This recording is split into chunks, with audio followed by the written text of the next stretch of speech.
이렇게 상상력이 지배됨으로써 악을 불러일으키게 되는 대표적인 네 가지가 있는데, 첫째는 교만이고, 두 번째는 유욕이고, 세 번째는 불신앙이고, 네 번째는 미움이에요. 그래서 이 자만심은 이 세상에서 권세를 얻고 높아지는 것에 대한 뜨거운 열망으로 나타나는데, 이것은 에스겔서와 이사야서 14장에 두로 왕과 바벨론 왕의 교만에 대해서 주신 경고에도 이미 잘 나타나 있습니다. 그래서 그들은 이 세상에서 자신이 하나님보다 더 높을 수 있다고 상상하고, 인간이 가지고 있는 이 욕망과 이런 것들이 끝없이 그렇게 이 세상에서 발동을 하는 거예요. 역대의 모든 임금들이 그랬어요. 그래서 얼마나 웃기냐면, 모든 임금들이 자기를 뭐라고 불렀어요? 신의 아들이라고 부르는 거예요. 신의 아들. 그래서 중국에는 천자라 그래요. 천자. 그래도 신이라고 안 그러는 게 참 그래도 조금은 양보를 한 거예요. 이제 천자다 그러죠. 어느 나라 왕실이건 간에 전설을 가지고 있는 왕실 중에서 조상이 신이 아닌 신하를 가지고 있는 나라는 없어요. 근데 신이 아니고 난 우리 아버지 아들이다, 우리 아버지는 농부였다, 그러면 사실 그건 신하가 아니고 그냥 인간적인 이야기거리죠. 모두 그런 거를 가지고 있는 거예요. 그래서 말하자면은 일본 같은 경우도 뭐냐면, 덴노 천황이 누구냐, 천저 대신에 직통 후예다 이렇게 보는 거죠. 신의 자식이다, 이게 그 내려온 거다, 이렇게 생각하는 거예요. 그 모든 나라들이 그런 것들을 가지고 있어요. 그리고 결국은 모든 나라 임금들이 공통적으로 추진했던 것이 뭐냐 하면, 왕인 자신에 대한 종교와 정책이었어요. 로마도 예외가 아니고 중국도 예외가 아니고 모든 나라가 그랬단 말이죠. 이런 것들이 결국은 인간의 끊임없는 상상력 속에서 관여하는 거예요. 지금은 여러분들이 천자가 될 리도 없고 왕이 될 리도 없어요. 그렇지만 교만이라고 하는 것은 인간이 이 세상에 존재하고 있는 동안은 폐기될 수 없는 죄악이에요. 끊임없이 그게 존재하는 거죠. 왕, 하나님의 아들, 천자, 그런 건 아니지만은, 그러나 자기 자신에 대해서 끊임없이 교만. 참 쓸만한 사람. 진실한 신자하면 나 아니겠어? 성화하면 또 내가 한 가닥 하잖아.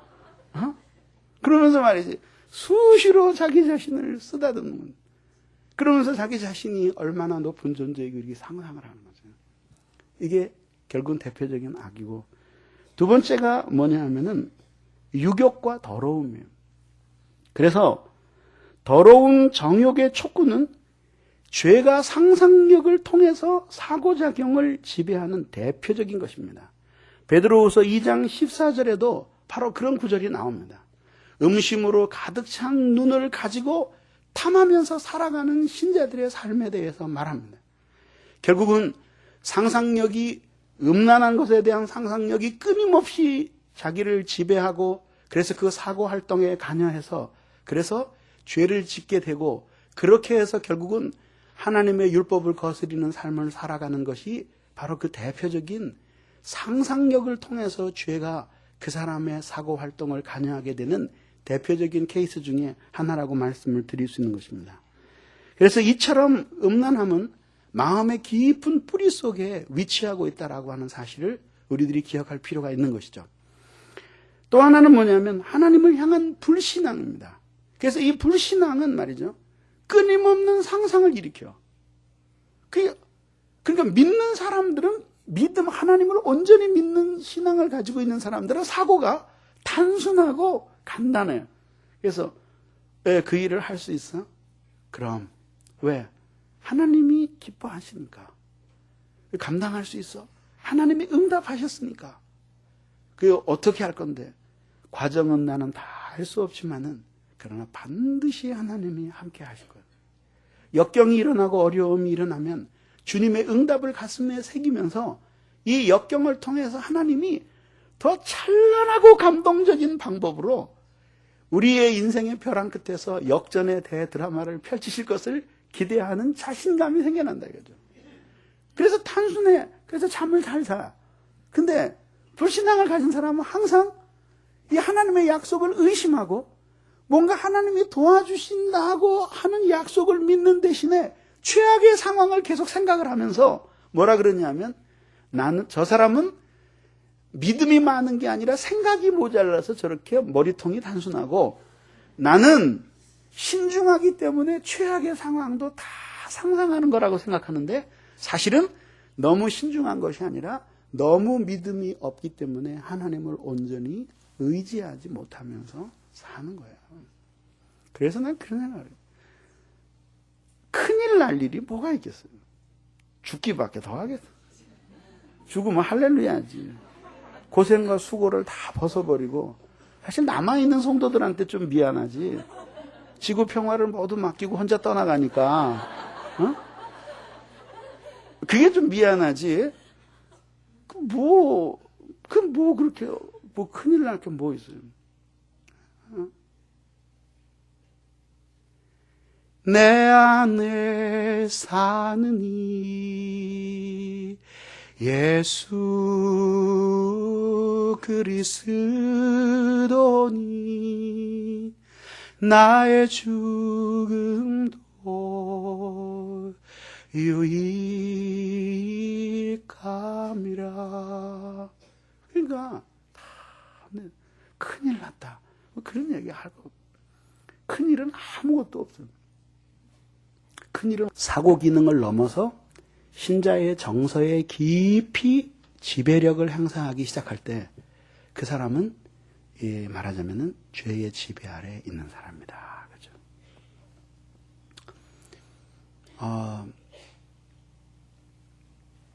그런 겁니다.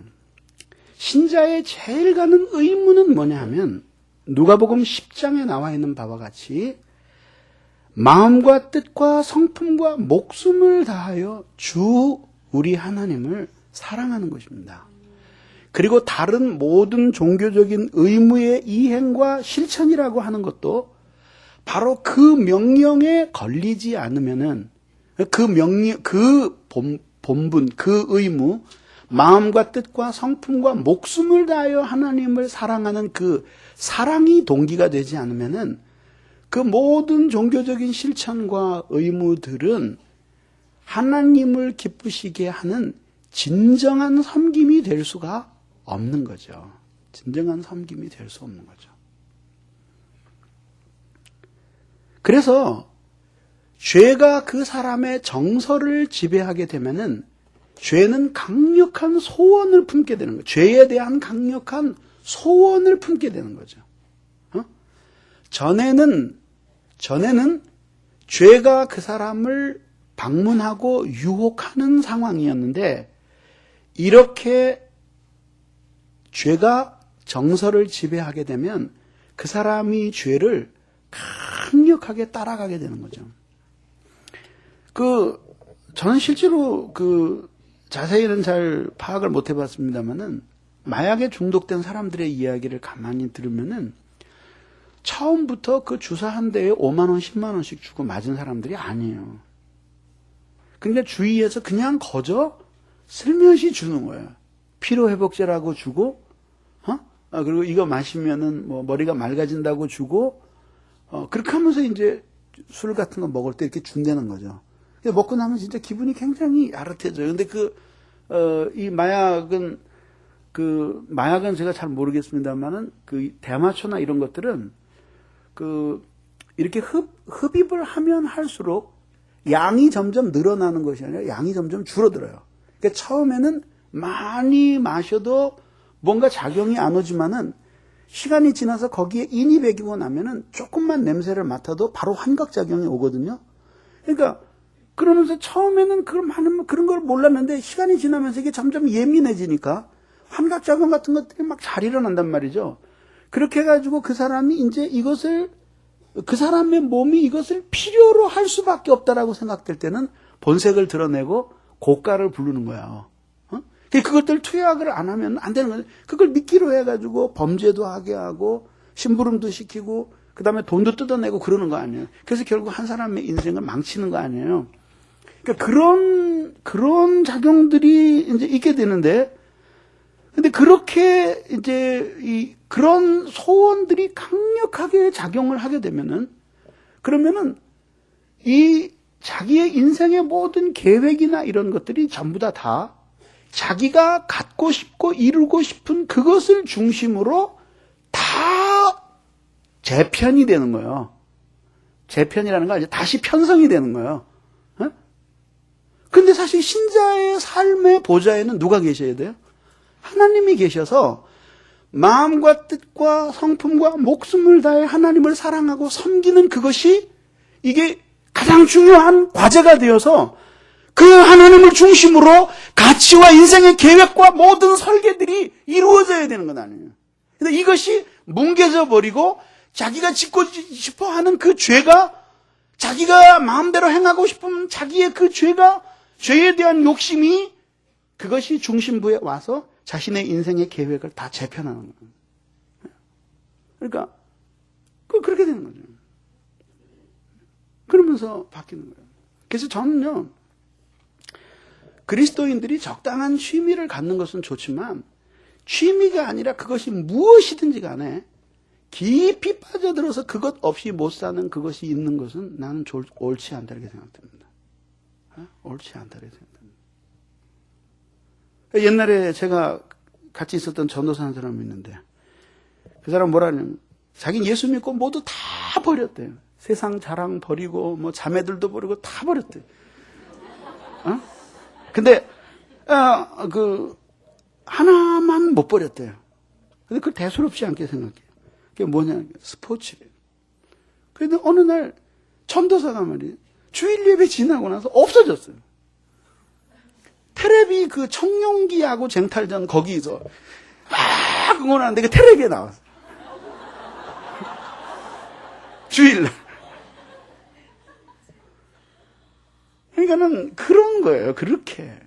그렇게 이 집착이 있을 때 그거를 중심으로 다 재편되는 거예요. 주일이 주님의 날인데도 재편되는 거예요. 돈 없으면 꼬서라도 표 사서 가는 거예요. 시간이 없으면 학교 빼먹고라도 가고, 이게 모든 게 그걸 중심으로 재편이 되는 거예요. 그런데 그게 그렇게 될 때 그것이 정상적인 하나님을 경외하는 생활이 될 수 있느냐 이거죠. 안 되는 거죠. 안 된다 이거죠.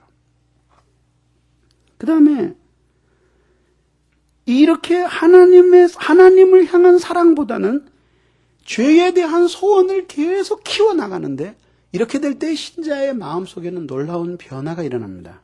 그 변화가 뭐냐 하면은 그 속에 하나님의 사랑이 없다는 거죠. 그래서 요한일서 2장 15절 16절에서 말하기를, 세상이나 세상에 있는 것들을 사랑치 말라. 누구든지 세상을 사랑하면 아버지의 사랑이 그 속에 있지 아니, 그죠? 여기서 아버지의 사랑이라고 하는 것은 아버지가 우리를 사랑해 주는 걸 얘기하는 것이 아니라 우리가 아버지를 사랑하는 것을 얘기하는 거예요. 그러니까 목적격의 의미를 갖는 소유격이야. 그래서 만약에 누구든지 세상을 사랑하면, 하나님을 깊이 만난 사람이든지 영적으로 정리가 된 사람이든지 무슨 초신자든지 아니면 고신자든지 그런 거 상관없이 너희들이 누구이든지 간에 만일 너희들이 세상이나 세상에 있는 것들을 사랑하면 너희들 안에는 하나님 아버지를 향한 사랑이 없다 얘기하는 거예요. 없다. 있을 수 없다. 그러니까 여러분들이 가끔 이런 생각을 하게 되잖아요. 분명히 죄에 대한 강력한 소원을 가지고 있고 또 죄를 지었고 그렇게 죄 가운데 있는데도 하나님을 향한 사랑이 자기에게 있다는 사실을 부인할 수가 없는 거죠. 하나님을 사랑하는 거예요. 네? 사랑하는 거죠. 그러니까 그거는 맞아요. 맞는데 성경이 이야기하는 하나님을 향한 사랑은 그렇게 자기가 좋아하는 죄가 1번, 2번, 3번, 4번 있고 저 밑에 하나님을 향한 사랑도 조금 있는 그런 거는 성경이 하나님을 향한 사랑이라고 부르지를 않는다 이거죠. 그래서 성경이 우리에게 요구하는 하나님께 대한 사랑은 하나님을 이 세상에 있는 것 중에서 첫 번째로 사랑하는 정도를 가지고도 성경은 하나님을 향한 신자의 사랑이라고 부르지를 않는다 이거죠. 그럼 어떻게? 전부이기를 원하는 거죠. 그래서 그 하나님을 향한 사랑이 우리의 인생 전체의 보좌에 있어서 그 하나님을 사랑하기 때문에 우리의 삶의 계획이 하나님 중심으로 다 재편되는 거. 그런 걸 의미하는 것이에요. 응? 뭐 우리는 그렇게 해줄 능력도 없습니다만은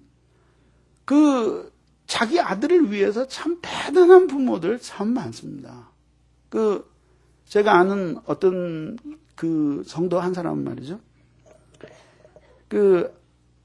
딸내미가 음악을 잘해요. 피아노를 잘하는데 세계적인 유수한 대학을 유학을 갔어요. 근데 1년에 1억이 든다는군요, 학비가.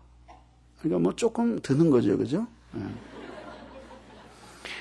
근데 그것을 부자면은 감당할 수 있는데 아버지가 무슨 어느 직장의 수의래요. 그걸 감당할 수 있겠어요? 근데 어떻게 하냐면은 아파트 팔고 모든 가산을 정리해서 월세방으로 가는 거예요. 그리고 그거를 가지고 그 아이를 교육을 시키는 거예요.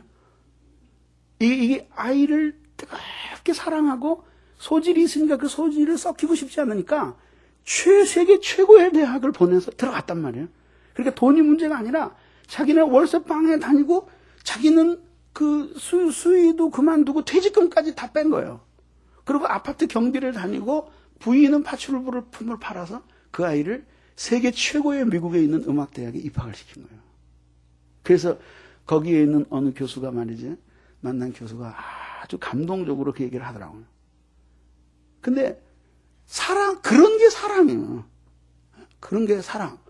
또 그런 얘기를 듣고 또 여기 있는 그 자식들이 가서 엄마, 나 오늘 비로소 깨달았어. 엄마, 나 전혀 사랑하지 않지. 그렇게 말하지 말고, 그게 사랑하면은 그것을 중심으로 다 재편이 되는 거예요. 그래서 여러분, 분명히 직장에 출근해야 되고, 또 오후에 약속도 있고, 뭐도 있고, 막 있어. 그런데 어디 너무 좋은 데 갈 때가 있다. 그럼 직장 걸어서 아파서 못 나간다 그러고 약속한 거는 특별한 일이 있어서 뭐 어떤다 그러고 심지어는 상가집에 간다 그러고 집에 거짓말하고도 오밤중에 자기 가고 싶은 데 간단 말이에요. 하나님이 우리에게 원하시는 사랑은 그렇게 중심에 있어서 모든 것을 장악하고 재편하는 능력을 가진 그런 사랑을 우리들이 하기를 원하는 것이죠. 그런 사랑입니다. 그렇게 신자가 자기를 사랑하고 세상을 사랑하고 정욕과 쾌락을 사랑하면서 살아가는 그 모습은 신자가 바로 죄의 지배를 받고 있는 상태라는 것을 말하는 증거라는 것이죠. 그래서 어저께 말씀드린 바와 같이 죄의 지배를 받는 것도 은혜의 지배를 받는 것도 도안이면 뭐가 아니라는 거예요. 예? 그래서 뭐냐면 죄의 지배를 받는 것도 정도와 등급이 있고 은혜의 지배를 받는 것도 정도와 등급이 있다 이거죠. 그렇지만 이런 증상이 일어나면 등급이 낮을 수도 있고 높을 수도 있지만 어쨌든 은혜 아래에 있는 것은 아니고 죄 아래에 있는 것이다. 죄의 지배 아래에 있는 것이다. 이 말씀입니다.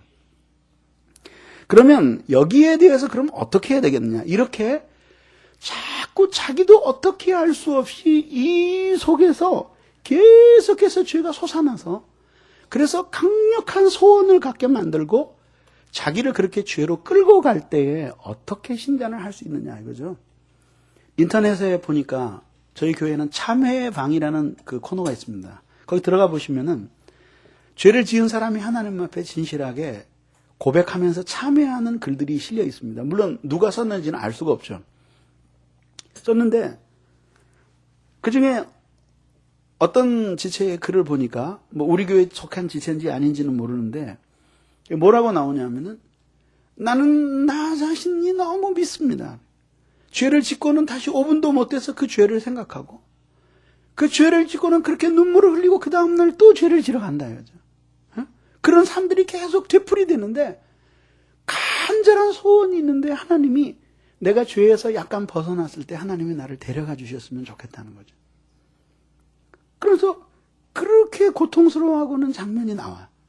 근데 고통스러워하면서도 또 다시 그 고통을 동일한 죄로 달래는 거죠. 그런 상담 편지들을 수십 통을 받았습니다. 내가 일일이 다 답장을 보냈습니다만. 근데 그런 상황이 있거든요. 이런 사람들이 바로 정서가 죄에 의해서 강력하게 지배를 받다가 그것이 결국은 실현이 된 사람들의 대표적인 케이스거든요. 그런 사람들에 대한 처방이 무엇이냐 이거죠. 우선 세 가지로 이야기할 수 있는데, 첫째는 뭐냐 하면 성령의 조명과 성경에 대한 연구를 계속 해야 된다는 거죠. 그래서 그런 사람들은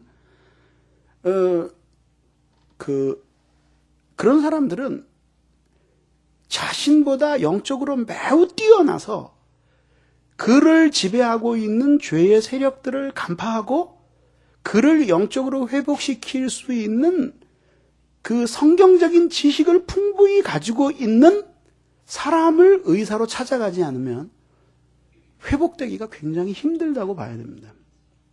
회복되기가 굉장히 힘들다고 봐요. 그래서 뭐냐면 최소한 죄의 속임수와 그리고 죄가 무엇인지에 대해서 깊이 깨닫고 어떻게 그 죄가 자기에게 오게 되었으며 그 상태가 현재 어떠하고 자신이 어떻게 그 죄의 지배에서 벗어날 수 있는지에 대해서 배우기만 하면 최소한 그것을 외면하진 않을 수는 있다 이거죠. 그것이 시편 139편에 기록이 되어 있습니다. 예를 들면 이런 것이죠. 전쟁을 하는데 적군이 워낙 다수고 나는 혼자밖에 없어요. 혼자밖에 없어도 최고 유리한 싸움은 뭐냐 하면은 적군은 나를 못 보고 나는 적군을 볼 수 있다면 그러면 굉장히 좋잖아요. 근데 옛날에 어렸을 때 그런 생각했어요. 우리 투명인간이라는 만화 있었거든요. 난 그런 사람하면 대봤으면 정말 좋겠다. 그래서 내 마음에 드는 친구들한테는 몰래 가서 선물을 놔주고 마음에 들지 않는 놈 골탕 먹여주고 또 어떤 선생님은 나를 그렇게 미워했어요. 그 선생님 골탕 좀 먹여주고 말이죠. 그랬으면 좋겠다. 그렇게 생각을 했어요. 근데 캄캄한 밤인데 적군과 내가 싸우는 거예요. 적군은 수십 명이에요. 각자 모두 고성능의 무기를 가지고 있어. 근데 적군은 캄캄해서 소리를 듣지 않고는 나의 존재를 파악할 수도 없는데 숲속이기 때문에 여기저기서 소리가 나. 근데 나는 적외선 투시경을 썼어요. 군대에 그런 게 있거든요. 딱 이렇게 쓰면 캄캄한 밤인데도 사람이 또렷하게 보이는 거죠. 그러면 어떻게 돼요? 그러면 기가 막힌 거죠. 등 뒤까지 살금살금 다가가도 파악이 안 되는 거죠. 그러면 그를 사살할 수 있잖아요. 옆에서 동료들이 막 쓰러져 죽는데도 누가 죽이는지를 모르고 어디서 화살이 날아오는지를 모르는 거죠. 예? 그렇다면 그 싸움은 10대 1의 싸움이라도 이길 가능성이 굉장히 많죠. 가장 불리한 싸움은 뭐냐 하면 1대 1의 싸움이라도 나는 캄캄하게 가려져서 아무것도 못 보는데 적군은 나의 손가락 하나 움직임도 모두 파악할 수 있는 위치에서 나를 내려다보고 화살을 겨누고 있을 때 이건 100번 싸워봐야 100번 실패하는 거죠.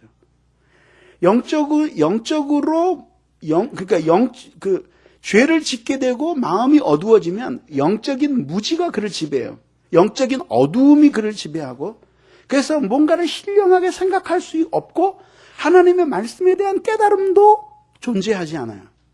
그리고 신앙에 대해서 뭔가를 알고 있는데 그 아는 정도 지식을 가지고는 자기가 처한 이 심각한 영혼의 상태에 대해서 해결책을 제시할 수가 없는 거예요. 이렇게 될 때에는 자기의 힘에서 벗어날 수가 없는 거예요. 그래서 저는 이 말씀을 전하면서도 마음이 굉장히 아파. 왜냐하면 헤아릴 수 없이 수많은 사람들이 예수 그리스도를 믿고 잠깐 하나님의 사랑을 맛본 후에 일평생을 죄의 지배 아래서 살다가 하나님을 슬프게 하다가 인생을 마치는 거예요. 그가 죽은 시체 위에는 성도와 아무개라고 하는 붉은 휘장이 드리웠지만은 그러나 그는 성도로서의 삶을 산 적이 없어요. 그런 사람들이 너무나 대다수라요.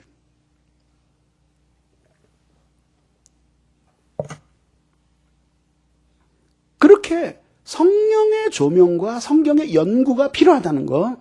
그 다음에 두 번째는 뭐냐 하면은 하나님 앞에 그렇게 죄가 지배를 해서 강하게 그의 정서를 장악하고 어떤 특정한 죄를 짓도록 그를 계속해서 마음에 소원을 두고 불릴듯이 그 죄로 그를 몰아갈 때 그때 이제 신자가 실수하는 것이 있어요. 그게 뭐냐 하면 용서해달라고 하나님 앞에 계속 기도를 하는 거예요.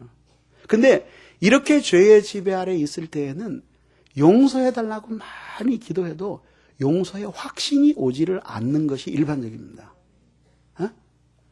용서의 확신이 오지 않는 것이 일반적이에요. 왜냐하면 자기가 용서의 확신이라고 하는 것은 죄의 지배를 벗어나서 은혜의 밝은 세계로 들어오게 될 때에 그 죄로부터 자기가 단절되면서 밀려오는 영적인 확신이거든요. 근데 자기 환경 자체가 계속 죄 가운데 있어. 그러니까 하나님 앞에 간절히 용서해달라고 빌어도 용서받았다라고 하는 확신이 안 오는 거예요. 또 확신이 오면 뭐예요? 아까 그 형제 그 지체 얘기했듯이 잠시 후에 다시 5분 뒤에 다시 죄를 짓게 되니까, 그러니까 죄에 대한 확신이 왔다고 하더라도 다시 죄를 짓게 되니까 그 다음에는 확신이 와도 그 확신 자체를 자신이 신뢰하지 않는 고통스러운 상황이 계속되는 거예요. 그래서 반복해서 용서해달라고 계속 기도하는 거예요. 근데 그건 쓸데없는 거다 이거죠. 그래서 첫째는 왜 쓸데없느냐 하면 아까 얘기처럼 이미 죄가 지배하고 있기 때문에 그 영향에서 벗어날 수 없기 때문에 용서해달라고 기도를 해도 그 사죄의 은총이 확연하게 느껴지지 않는다는 거죠. 원래 그런 사죄의 시원한 확신 같은 것들은 은혜의 지배 아래 있을 때 일어나는 일이거든요. 그러니까 죄 아래 있기 때문에 기도를 해도 그런 확신이 오지 않는다. 또 확신이 이례적으로 온다고 하더라도 올 리도 없지만 그러나 이례적으로 온다고 하더라도 다시 죄를 짓기 때문에 그 확신은 다시 무효가 되고 말고 그렇게 해서 반복해서 될 때에 확신 자체를 신뢰하지 않게 된다는 거죠. 그런 점에서 그걸 구할 필요가 없다라는 거죠. 또 하나는 뭐냐면은 용서해달라고 간절히 비는데 그 사실 어떻게 보면은 예수 그리스도를 영접하는 그 순간에 우리들이 용서받은 죄는 과거와 현재와 미래의 모든 죄를 한꺼번에 용서받은 것이에요.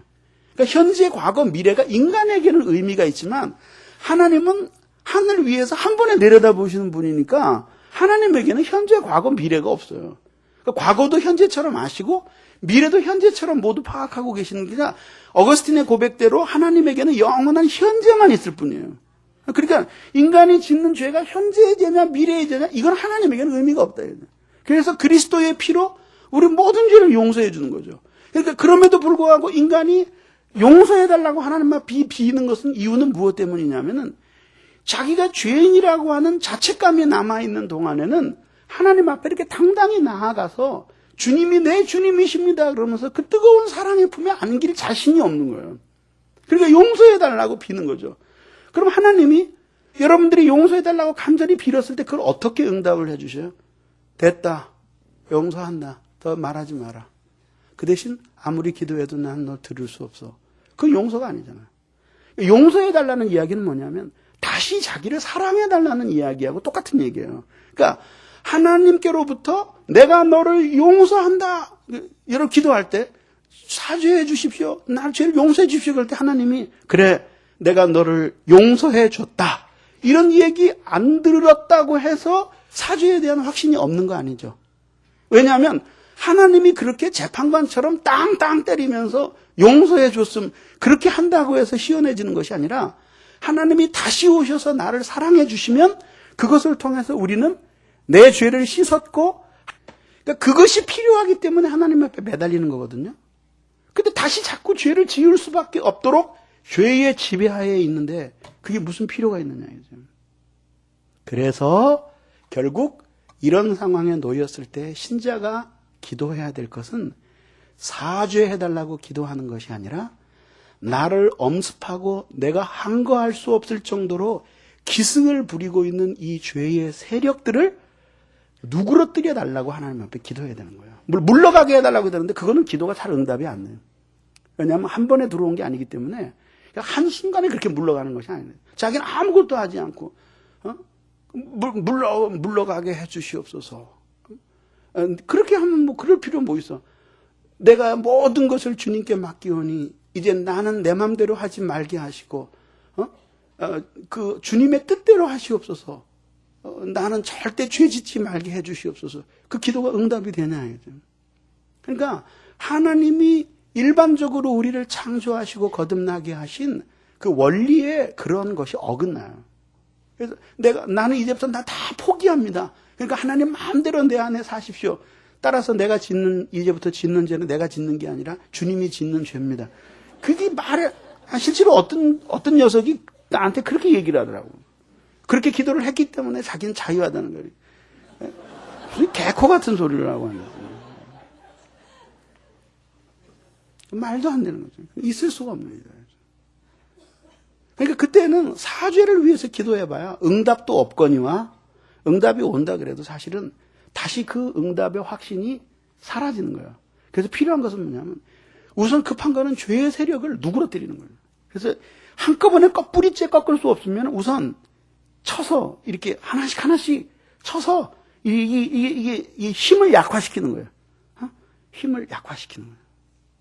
그러면은 괜찮아요. 여러분 굉장히 위험한 운전 중에 하나가 뭐냐면 고산지대를 똑바른 길을 쭉 달릴 때 횡풍이 칩니다. 이 높은 산꼭대기에서는. 근데 그 바람이 장난이 아닙니다. 조그만 차는 이렇게 과장을 하면 바퀴가 들릴 정도로 막 이렇게 휘뜩휘뜩거립니다. 근데 고속으로 달리면은 차가 지면에서 더 뜨니까 그 바람이 정말 강력할 경우에는 외국에서는 이 차가 뒤집히는 적도 있다 그래요. 그때는 어떻게 해야 되는지 압니까? 빨리 창문 4개를 다 열어야 돼요. 그럼 바람이 확 밀잖아. 근데 구멍이 뚫리니까 헛바람이 지나가는 거예요. 그러면서 횡력이 현격하게 떨어지는 거예요. 그러면서 속도를 줄이는 거죠. 그렇게 하면 안전하게 갈 수 있어요. 그러니까 죄의 강력한 영향력을 우선 누그러뜨려야 돼. 누그러뜨려야지만 그 다음에 싸울 수 있잖아요. 이렇게. 누그러뜨리고 나는 다시 은혜의 힘을 보충하고 해서 이렇게 나가야 된다 이거죠. 그것이 두 번째 처방이에요. 마지막 세 번째 처방이 뭐냐면은 악에게 대항하고 은혜의 수단에 부지런히 참여하는 거예요. 근데 죄의 지배 아래 있고 죄의 어떤 정서에 장악이 되게 되면은 사람들이 급속하게 악에 대항할 힘을 잃어버리게 되는 거죠. 자포자기하고 살아가는 거예요. 그리고 하나님이 사랑하시겠지. 하나님이 그래도 나를 돌아보아 주실 거야. 그런 막연한 기대를 가지고 살아가는 거죠. 그리고 은혜의 수단에 대한 참여를 게을리해요. 뭐냐면 그 은혜의 지배 아래 있을 때에는 기도하는 게 그렇게 힘이 나. 그리고 매일매일 기도하면은 하나님의 기도에 응답이 있고 기도하고 날 때 하나님의 거룩한 성품을 맛보는 즐거움이 있으니까 기도하고 나면 더 기도하고 싶고 말씀의 은혜를 받고 나면은 더 말씀으로 충만해지고 싶은 마음이 생겨나는 거예요. 계속해서 갈증이 생겨나는 거예요. 그러나 일단 죄의 지배 아래 들어가게 되면은 이렇게 기도해도 응답이 없고 간구해도 하나님의 확신이 없고 하니까 점점 이 은혜의 수단, 예배에 참석하고 그 다음에 믿음에 굳게 서기 위해서 기도하고 말씀을 배우고 이러는 일들에 참여할 의욕이 자꾸 떨어지는 거예요. 그러다 보면 어떻게 돼요? 그러니까 죄를 지었어도 제가 언젠가 시험과 유혹 이김의 교회에서 그런 얘기했죠. 죄를 지었어도 기도는 해야 된다. 그러니까 죄를 지었어도 예배에 나와야 돼. 그럼 내가 막 가증한 느낌을 그렇게 죄를 짓고도 여기에 와가지고 말이지 뭐 이렇게 요조승려처럼 여기 앉아서 말씀에 가증하다. 마음에 그런 것이 들려도 그래도 그 뿌리치고 나와서 예배 드려야 돼요. 그래서 어떻게 했냐면 그 하나님의 은혜가 전혀 없는 것은 아니거든요. 조금씩이라도 하나님의 은혜가 들어간다고. 그러면 최소한 그 죄가 더 진전되지 못하도록 막아주는 역할이라도 한단 말이죠. 근데 이런 것들이 공급이 아예 끊어져 버리면은 이제 완전히 죄의 세상이 되는 거예요. 그냥 죄가 마음 놓고 확장하는 영향력을 막 급속하게 확대해 나가는 거예요. 예? 그러니까 그 해야 돼요. 그래서 근데 결국은 죄는 어떻게 하냐면 그 기도해도 소용이 없으니까 자꾸 유혹을 하는 거예요. 야, 그 되지도 않는 새벽기도 가면 뭐하냐? 듣지도 않는데 그 피곤하게 토요일 날 출근해야 되는데 무슨 금요 기도회냐? 이러면서 자꾸 사기를 꺾는 거예요. 말씀 어차피 봐도 은혜도 안 주시는데 그거 넘기면 뭐냐, 팔만 아프지. 주간지나 봐라. 그래가지고 뭐 일간 스포츠하고 결혼한 거야. 그냥 깨알 같은 글씨까지. 애기 엄마 빨리 돌아와. 그 광고란에 그것까지 다 보는 거야.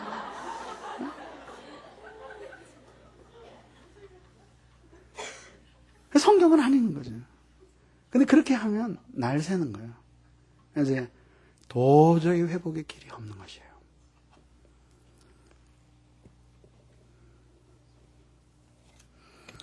마지막에 오늘 마지막 세 번째,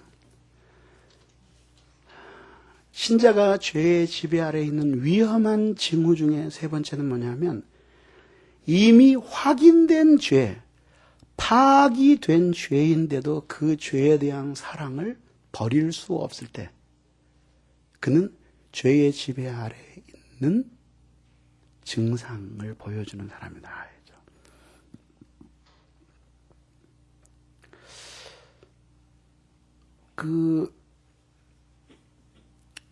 이제 성령님이 우리에게 말씀으로 빛을 비춰주시면 어느 한순간에 이게 죄였구나 라는 걸 깨닫게 돼요. 자각을 하게 되는 거죠. 각성을 하게 되는 거죠. 그래서 익숙해지는 거예요. 죄라고 하는 것은 마치 이렇게 오랫동안 신고 다니는 신발과 같아서 불편함이 없는 거죠. 오랫동안 자기와 함께 버타면서 살았기 때문에 불편함이 없는 거예요. 그러다가 어느 한순간에 말씀의 빛이 확 비치고 나면은 이것이 죄라고 하는 사실들을 아주 뚜렷하게 깨닫는 거예요. 여러분, 요즘이야 뭐 그렇게 난방시설도 잘 돼 있고 그래서 그냥 얇은 담요 하나를도 지내는데 예전에는 또 엄청 추웠잖아요. 그러니까 구들장 하나에 의존해서 아랫목 쟁탈전을 벌였잖아요. 이불도 두껍고 요도 두꺼워요. 그래가지고 두꺼운 이불을 덮고 자서 가족들이 빠져나가고 나면 이제 마지막 어머니가 이불을 개죠. 그래서 이불을 툭툭 털어서 갭니다.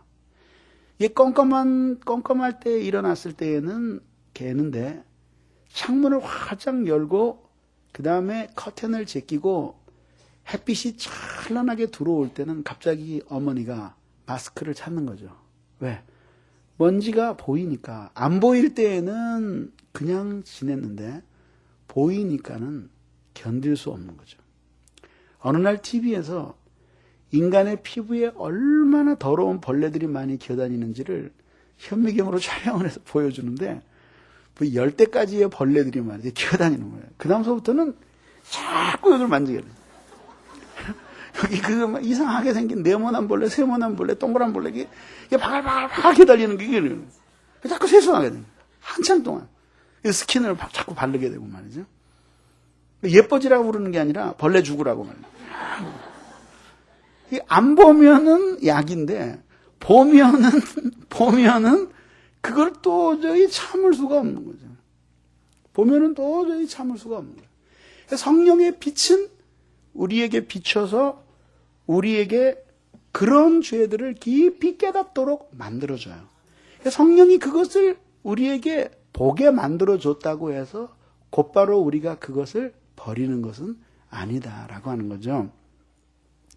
뿐만 아니라 죄는 우리 신자들로 하여금 계속해서 죄책감을 무디게 만들어주거든요. 그래서 죄인들이 잘 쓰는 말이 그거예요. 뭐 어때?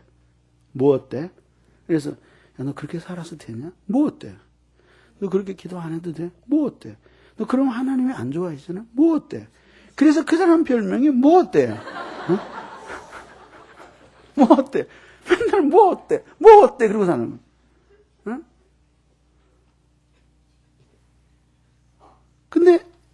그런데 이제 성령의 빛이, 말씀으로 성령의 빛이 비치면 어느 날 가슴이 찔리도록 내가 잘못되었다라고 하는 것들이 탁 다가오는 거야. 아, 내가 이 점에 있어서 불순종하고 있었구나 다가오는 거야. 근데 문제는 뭐냐면은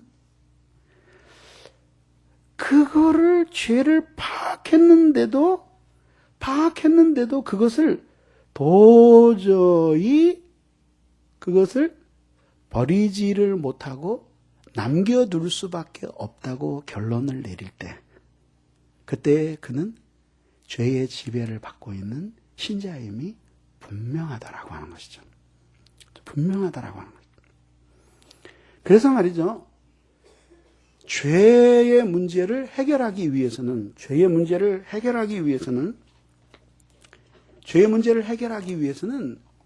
죄를 인식하고 그리고 죄를 처리하는 모든 과정에 있어서 철저한 정직이 요구되는 거예요. 그래서 얼렁뚱땅식의 사고방식을 가진 사람이 깊은 영성을 소유하는 적은 없어요.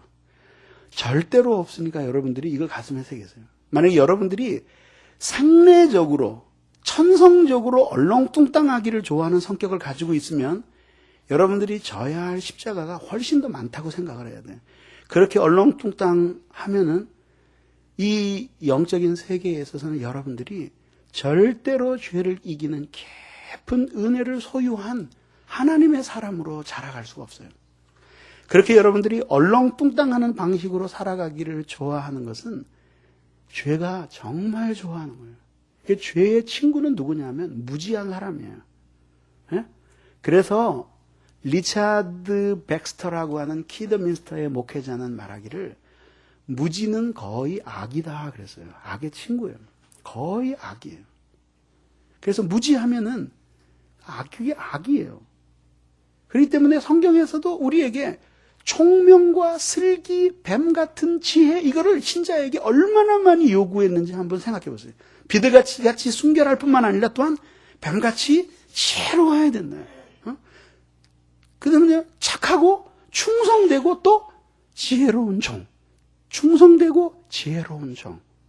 하늘의 모든 신령한 지혜로 너희에게 복 주시기를 원하노라. 그러니까 하나님이 주시는 그런 많은 지혜, 신령한 슬기, 총명, 이런 것들이 바로 은혜의 지배 아래 살아가고 있는 사람의 표야. 그래서 사람이 은혜를 많이 받으면 왜? 라는 질문을 많이 해요. 그게 부정적인 질문이 아니라 하나님이 우리를 사랑하신다. 왜?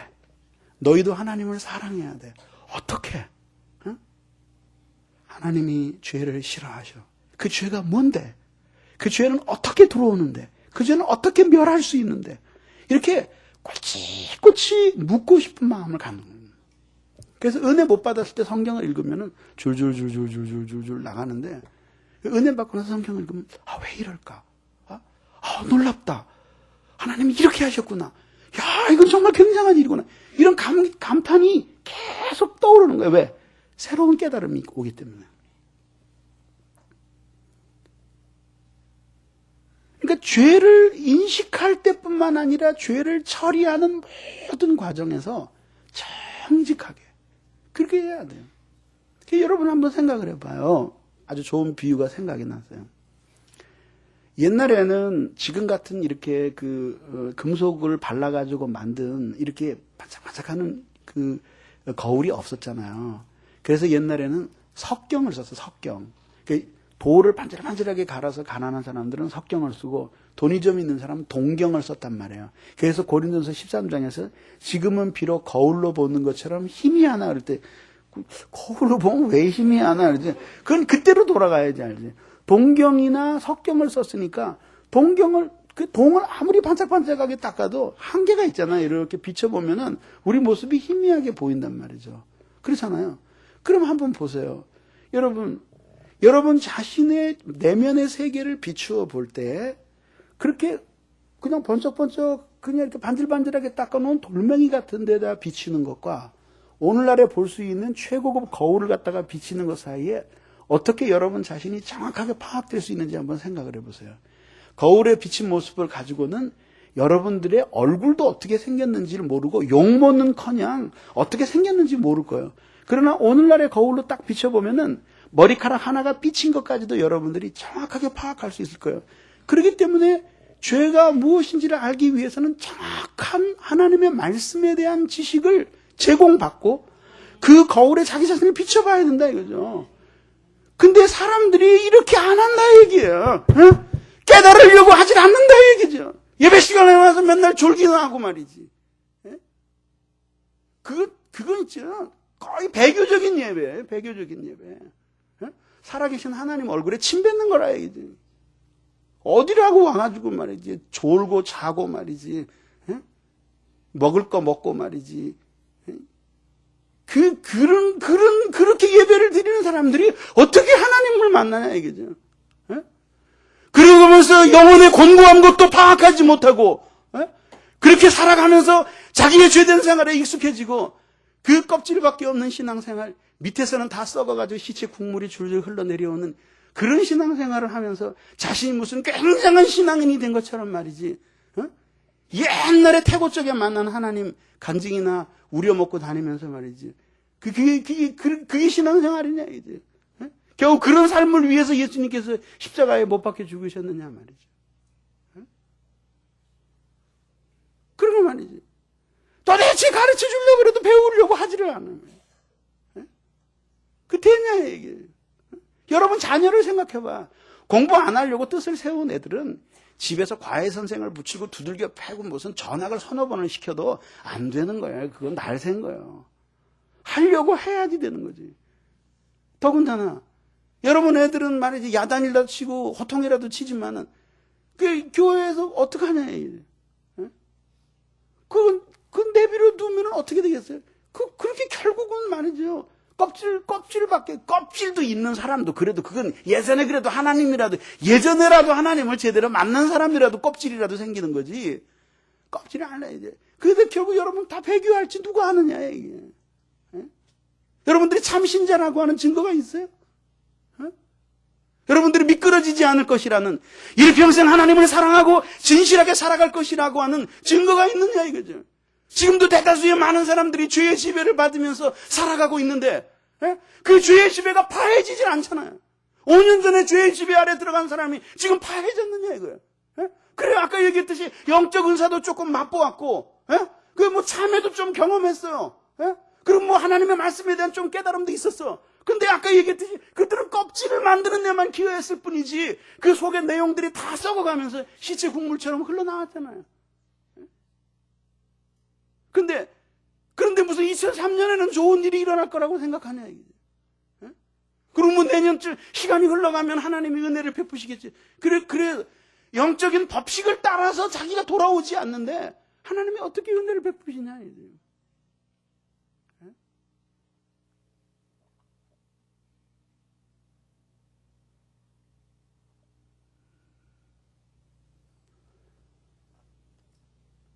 히포크라테스 의학의 아버지가 어느 황제가 내 병을 고쳐달라고 그랬더니 히포크라테스가 한 이야기가 유명합니다. 폐하, 음식으로 고칠 수 없는 병은 저도 고칠 수가 없습니다. 의사의 지시를 따라서 육체가 그 병에서 벗어나는 방법을 따라서 들어와야 돼요. 암에 걸렸으면 술 먹지 말아야지. 담배 피지 말아야지. 무리하면 안 되지. 쉬고 치료에 전념해야지. 술 먹고 담배 피고 나쁜 일은 다 하면서 그리고 뭔가 강력한 약으로 한 번에 고칠 것. 여러분 그런 사행심을 가지고 있잖아요. 근데 그거를 한번 그런 것들이 통했던 적이 있으면 여러분들 한번 얘기를 해보라 이거죠. 진짜 회복됐던 적이. 그런 무지와 어두움 속에서 자기가 영적인 회복을 경험한 사람이 있으면 한번 손들어 보라 이거죠. 그래서 한번 제가 오늘 여러분들에게 증거하고 있는 이 장엄한 이 교리를 한번 휴지로 한번 만들어 보라 해요. 안 돼요. 여러분 중에서 상당수는 죽을 때까지 죄의 지배 아래 살다가 갈 겁니다. 하나님은 여러분들이 이 세상에 존재하는 것 때문에 여러분들이 죽을 때까지 괴로워하실 거예요. 그리고 보좌 우편에서 주님은 여러분들이 이 세상에 살아있는 것을 인해서 하나님께 사죄의 기도를 드리실 거예요. 응? 그렇게 살아야 되겠냐 이제.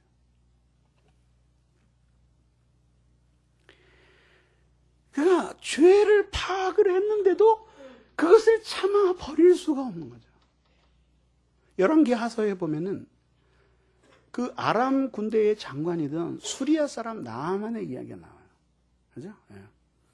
그 사람이 문둥병에 걸렸어요. 아합의 시대 아니에요?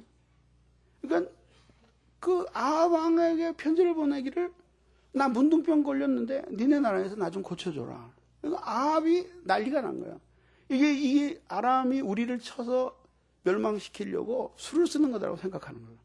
알고 봤더니 아람 군대 그 나아만 장군의 아내가 있는데 그 아내를 수발을 드는 계집종이 하나 있었는데 히브리에서 끌어온 여자야.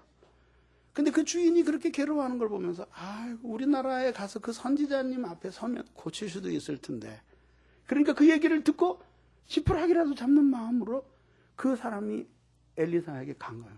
엘리사가 얼마나 자존심 있는 사람인지 만나겠다 그러니까 만나주지도 않는 거예요. 저 강에 가서 7번 목욕하라 그래라. 그러니까 이 나아만이 열을 받은 거예요. 강 하면은 우리나라에도 얼마나 많은데 이 똥물에 와서 내가 7번 목욕을 하냐. 그리고 펄펄 뛰니까 그 종이 지혜로운 거예요. 장군님, 이거보다 더 힘든 일을 하라 그래도 장군님 하셨을 거 아닙니까? 거기 성경에는 안 나오지만 돈도 안 들고 입장료 내는 것도 아닌데 한번 하고 가시죠. 그래서 얘기 듣고 보니까 허기는 빚져야 본전이지. 그리고 이제 7번을 들어갔다 나왔더니 깨끗이 나은 거예요. 그러니까 이제 선지자를 찾아온 거예요. 감사합니다. 그러니까 이제 충고를 했겠죠. 가서 하나님 잘 섬겨라. 그러니까 뭐라 그러냐면 제가 하나님 잘 섬기겠습니다. 구구절절 좋은 말로 했겠지. 이렇게 이 감사할 때가 어디 있겠습니까? 제가 어떻게 선지자님과 함께한 그 하나님의 은혜를 잊을 수 있겠습니까? 그래 놓고 그 다음 하는 말이 재밌어요. 그런데 얼마 있으면 우리 임금이 림몬이라고 하는 우상의 집에 가서 절을 하는 때가 있는데 제가 거기 참석 안 할 수가 없습니다. 거기 가서 경배할 텐데 그것만 빼놓고 내가 다 하겠습니다. 이런 것들이 뭐냐면 죄가 안 주고 죄가 지배하고 있는 상태를 보여주는 거예요. 그런 하나님의 놀라운 은혜를 경험해도 죄가 지배하고 있는 상태를 보여주는 거예요. 그런데 은혜 아래에 있을 때는 참 놀라운 게 뭐냐면 죄가 딱 파악이 되잖아요. 그러면은 신속하게 가슴 아픈 마음이 들면서 그 죄에 대한 미움이 생겨나는 거예요. 하나님이 그 죄 때문에 마음 아파하시다 생각이 되면은 그렇게 아프고 그 죄에 대한 미움이 생겨나는 거예요. 그래서 그 죄를 향해서 반감을 갖게 되는 거예요. 예전에는 사랑했어도 지금 즉시 반감을 갖게 되는 거예요. 근데 죄의 지배 아래에 있을 때는 그렇게 반감이 금방 안 떠올라. 그리고 그 죄를 파악이 됐는데도 그 죄를 그대로 갖고 있으면서 스스로에게 말하기를 이 죄는 그렇게 큰 게 아니지. 그리고 내가 다른 걸로 더 열심히 섬기면 하나님이 좀 이해를 해 주시지 않을까. 그리고 지금은 이 죄를 버리려고 하는데 고통이 많이 따르니까 시간이 좀 더 흐르면은 이 고통 없이 이렇게 자연스럽게 뱀이 허물을 벗듯이 이 죄를 벗어버릴 수 있는 날이 올 거야. 그때까지 좀 기다려보자. 이런 등등의 이 간교한 이 교활한 생각들이 죄를 못 버리게 하는 거예요.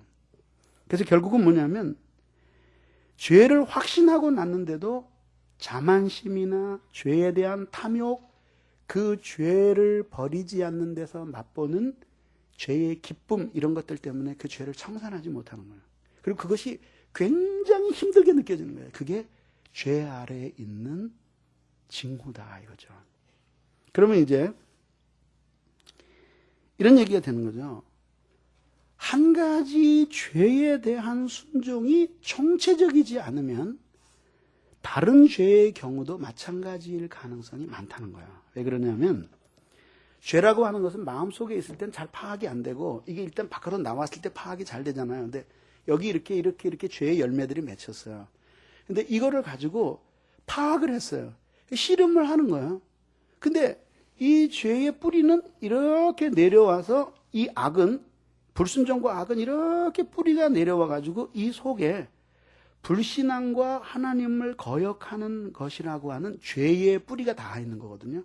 A, B, C, D, E 종류는 달라도 그 죄가 전부 다 뿌리가 거기에서 받고 흘러나오는 거예요.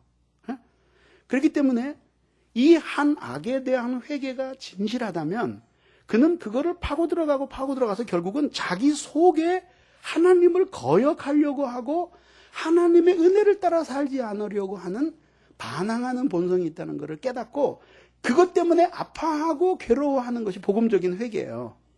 그러면은 이 하나의 죄에 대한 깊은 미움과 안타까움이 생겨나게 되면은 그것은 결국은 그 뿌리에 대한 고통과 아픔, 자신 속에 왜 이런 마음이 있을까 하는 그 마음 깊은 뿌리에 대한 고뇌를 동반하는 거기 때문에 그 악이 B든 C든 D든 간에 전부 다 거기에 연결되어 있기 때문에 전체적으로 그 뿌리에서 나온 모든 악에 대해서 동일한 반감을 가져야지만 그것이 진짜 그 죄의 지배에서 벗어나려고 하는 자기 깨어짐 속에서의 몸부림으로 해석이 된다 이거죠. 근데 그렇지를 않고 하나에 대해서만 생각하는 거예요. 심한 경우에는 이거 하나에 막 몰두한 나머지는 그냥 아무렇게나 살아버릴 수 있는 용기와 담력을 얻게 되는 경우가 있어요. 이런 경우는 아주 분명하게 죄의 지배 아래에 있다라고 말할 수 있는 거예요. 그래서 결국은 신자가 죄 아래에 있을 때는 뚜렷한 징후가 있는데 그 징후라고 하는 것이 결국은 뭐냐면은 어떤 죄에 대한 상상력이 계속 힘을 얻어서 사고의 기능에 관여할 때, 어떤 죄에 대한 욕망이 그 사람의 정서를 깊이 지배하고 지배력을 행사할 때, 그리고 그 죄가 파악이 됐는데도 그것을 버리는 것이 너무나 힘이 들고 버리지 않으려고 할 때 그는 확연하게 죄의 지배 아래에 있는 사람이다 라고 하는 것입니다. 그래서 이런 것에서 벗어나기 위해서는 다른 독특한 방법이 있는 것이 아니에요. 지금이라도 하나님이 죄를 이기기 위해서 주신 은혜의 방편들을 부지런히 활용을 하고 우선 중요한 것은 정직하게 말씀에 의해서 만약에 내가 죄의 지배 아래에 있는 사람이라고 하는 것이 파악이 되었으면 그것을 정직하게 인정을 해야 돼요. 핑계를 대고 구실을 붙이고 그리고 저렇게 엄격하게 하는 설교를 요즘에 누가 해야죠? 믿을 수가 있을까? 이런 식으로 만약에 회피를 하고 도피를 하면 계속해서 죄 가운데 살다가 죽는 거예요. 여러분들은 회복될 수 없습니다. 아까 말씀드렸듯이 가끔 은사를 받고 말씀에 대해서 반짝하고 깨닫고 어쩌다 가끔 기쁨을 맛보고 하는 것은 있지만 그러나 전체적인 삶의 방향 자체는 죄의 통치를 받으면서 살아가는 삶이기 때문에 여러분들의 삶이 불신자의 삶보다 교회에 출석하는 것 이외의 다른 것들에 있어서는 별로 나을 것이 없는 삶을 살아가게 됩니다. 그렇기 때문에 지금 정직하게 그것을 인정하고 그리고 자신의 영혼을 향해서 주의 깊게 자신의 영혼의 죄를 대적하고 자신의 영혼을 돌보지 않고 거의 방탕하게 방치했던 여러분들의 무관심했던 영적 생활에 대해서 깊이 회개해야 해요. 그리고 다시 하나님의 말씀 앞에서 깨달음을 얻고 미약할지라도 하나님 앞에 기도하기 시작하고 미약할지라도 하나님의 말씀을 배우고 주의 은혜 안에서 교제하고 쓸데없는 이 세상 살이의 마음을 빼앗겼던 것들을 많이 정리하고 자기 자신을 단순화시켜서 하나님의 은혜로 자기 자신을 다시 채워야 되겠다라고 하는 진지한 결단을 내려야 하는 것입니다. 그러면 반드시 하나님이 다시금 여러분들을 회복시켜 줄 것입니다. 왜냐하면 죄에 의해서 지배를 받고 있지만 이것은 부당한 것이라. 원래 우리는 그렇게 살도록 되어져 있는 사람들이 아니에요. 주님이 은혜를 심으셨고 이건 모두 불법적으로 우리의 마음과 영혼을 정복한 반란군의 혁명 정부예요. 우리가 하나님 앞에 이것과 더불어 싸우려고 결심을 하면 하나님이 하늘에 수많은 응원군들을 보내셔서 초토화시키고 다시 은혜의 지배를 여러분 마음속에 펼칠 것입니다. 이 신앙의 많은 사람들이 이렇게 극복하고 죄의 지배에서 은혜의 지배 속으로 다시 들어간 사람들에 의해서 이 기독교의 역사가 쓰여진 것입니다. 여러분들이 이런 장엄한 회복을 경험하게 되기를 주님의 이름으로 축원합니다.